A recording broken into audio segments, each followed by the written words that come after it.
Hello, my name is Angelique. Welcome to Principles of Yoga Instruction. So this video we're going to chat about your students. In a previous video that I recently posted, we talked about you as a teacher, why you chose to take on this path of yoga instruction. The sort of voice that you bring to the table, your unique perspective as a teacher, and the message that you want to share with your students. So this time we're going to talk about your students. Your students also have a unique perspective that they're bringing into your classroom.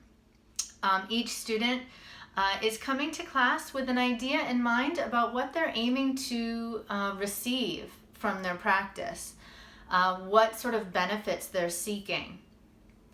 Each community that you teach in, either in the same city or if you're teaching in different cities, different areas around the country, each of those communities have their own sort of culture around their yoga practice.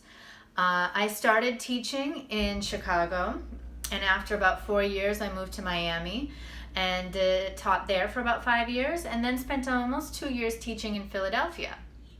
And during those early years, and teaching in those three very sort of unique and specific communities, I learned a lot about the students and how to connect with them. It was very different teaching in Miami and to the group of people that I worked with there to teaching in Philadelphia. I couldn't teach the same way in Philly the way I did in Miami. The students had a different approach to their practice. They connected to yoga in different ways. They connected to the philosophy in different ways. And so then their practice was a different approach. So as a teacher, I learned how to adjust to what the students needed, what they wanted. And then also, what I saw as being what they then needed, right? Because often what we want isn't what we need as students. But as teachers, it's important to honor why they're coming to class and to recognize, that intention that they're bringing with them. So, as you start taking on classes, do realize, what is the culture of that community that you're teaching.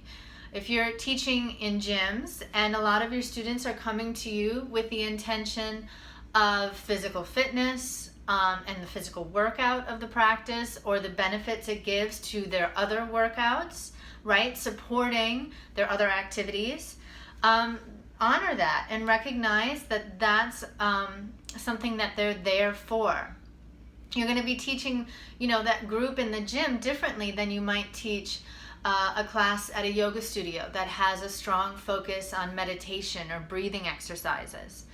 At the same time, honoring who you are as a teacher and what's important to you within this practice, so that as you recognize the community that you're teaching in, what they're there for, you can also bring your perspective into the class.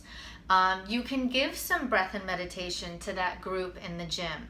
You can bring some more physical challenge to that meditation group. As long as you find a balance that respects and honors their intention and what they want to receive, but stays true to you and who you are as a teacher, what you feel the yoga has to offer. Over time, listening to your students and staying checked in with who you are as a teacher, you'll find an ease and a flow to finding this equilibrium and this balance. And this will further define what your classes are to your students, so they know what they're getting when they see your name on the schedule. Hopefully this helps you to consider further how you're teaching and how you can best support the students that come into your classroom. There will be a few more videos on understanding the student So stay tuned, subscribe if you haven't yet, if you're enjoying these videos and want information, further information in teaching yoga. You can sign up to get notifications if you want to know each time that I post a new video. Yeah, so hopefully you can take this into your teaching and it benefits you in some way. Thank you so much for listening, and stay tuned for the next video.